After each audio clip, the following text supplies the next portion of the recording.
মুহূর্তে আমি আছি পটুয়াখালী কলাপাড়া উপজেলায়। আপনারা দেখতে পাচ্ছেন আমার পিছনে প্রচুর পরিমাণ পানির মহড়া। আপনার প্রায় জোয়ারের টাইম এই মুহূর্তে এবং ঘূর্ণিঝড়ের যে উপরে ওঠার যে সময়টা সেটা এই মুহূর্তে। তো আমাদের যে রাস্তা দেখতে পাচ্ছেন আপনারা এই পাশে, এই যে রাস্তার একেবারে ছোঁয়া ছোঁয়া পানি এবং এখান থেকে রাস্তা ভেঙে যাওয়ার সম্ভাবনা আছে যে কোনো মুহূর্তে। তো বাতাসে আমি পিছনে আপনাদেরকে দেখাইছি, পিছনে আপনার বাতাসে সারা রাস্তায় গাছপালা। এটা পটুয়াখালী জেলার কলাপাড়া উপজেলার নীলগঞ্জ ইউনিয়নে আন্দারমানিক নদীর পাশে আপনারা দেখতে পাচ্ছেন। তো এই মুহূর্তে আমি আছি আন্দারমানিক নদীর পাশে এবং এই পাশে আপনারা দেখতে পাচ্ছেন যে যদি পানি ওঠে তাহলে এই পাশে যে বাড়িঘর আছে বাড়িঘরগুলো ক্ষয়ক্ষতি হবে এবং বাতাসে প্রচুর পরিমাণ হয়েছে, কারণ এটা একেবারেই আপনার নদীর পাশে। তো যাই হোক, আপনারা দেখতে পাচ্ছেন যে বিভিন্ন সময় ঘূর্ণিঝড়ের কারণে বিভিন্ন এই মুহূর্তে আছে আমি পটুয়াখালী কলাপাড়ায়।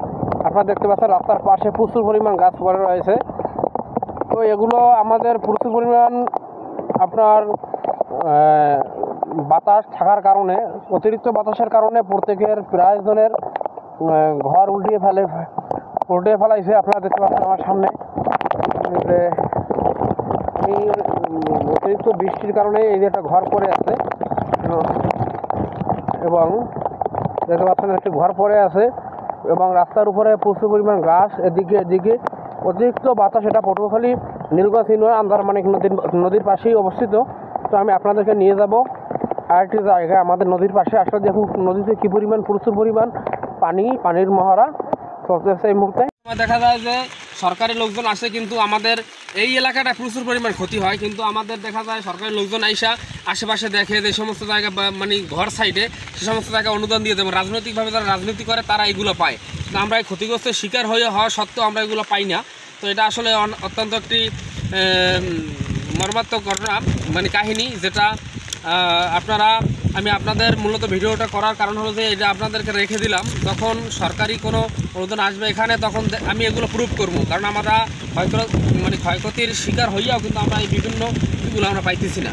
তো এটা অত্যন্ত একেবারেই আমাদেরকে বিক্রি করে, আমাদেরকে দেখাইয়া, আমাদের ক্ষতিগ্রস্তগুলো দেখাইয়া বিভিন্ন রাজনৈতিক প্রভাবশালী লোকেরা এগুলো আসলে বহন করে। এই জন্য আমি আপনাদেরকে এই অবস্থাগুলো দেখাই রাখলাম বা সংগ্রহ করে রাখলাম। তো আপনারা দেখতে পাচ্ছেন এবং যারা আছেন বিভিন্ন সাংবাদিক বন্ধুরা, তারা দেখা যায় বিভিন্ন জায়গায় আসেন যে সমস্ত জায়গায় মোটেও ক্ষতি হয় না, বা বিভিন্ন জায়গায় আসেন যেগুলো আসলে কিছুই হয় না, কিন্তু আমাদের এই এলাকাটা আপনারা দেখতে পাচ্ছেন পটুয়াখালী কলাপাড়া উপজেলার নীলগঞ্জের টেগাছিয়া খেয়াঘাটের আপনার উত্তর পাশে যে জায়গাগুলো আছে একেবারে আন্দারমানিক নদীর পাশে লবণাক্ত এলাকা, এবং আমাদের এই লবণ পানি উঠতেছে এবং বাড়িঘরের যত গাছগাছালি আছে এগুলো সবই নষ্ট হয়ে যাবে কারণ লবণ পানি ওঠার কারণে। কারণ আমরা তার আগে লবণ পানি উঠাই না, সেটার কারণ হলো যে আমাদের হাঁস মুড়া সহ বিভিন্ন গাছপালা নষ্ট হয়ে যায়। তো আমাদের এই জায়গায় আমাদেরকে বিক্রি করাইয়া বিভিন্ন মানুষ সহযোগিতা আনে বাহির থেকে, কিন্তু তারা নিদ্রা ভোগ করে এবং তাদের আত্মীয় স্বজন যারা আছে তাদেরকে এগুলোর আশ্রয় দেয়। কিন্তু এরা একেবারেই আমাদেরকে মূল কথা, আমরা যে ক্ষতিগ্রস্ত এলাকা আছি আমাদেরকে বিক্রি করে অন্য মানুষ এগুলো ভোগ দখল করে। তো এই পর্যন্ত আমি বলে রাখলাম, তারপরে ইনশাল্লাহ যদি আমাদের অবস্থা খারাপ হয় আপনাদেরকে অবশ্যই আমি লাইভে জানানোর চেষ্টা করবো। ধন্যবাদ সবাইকে।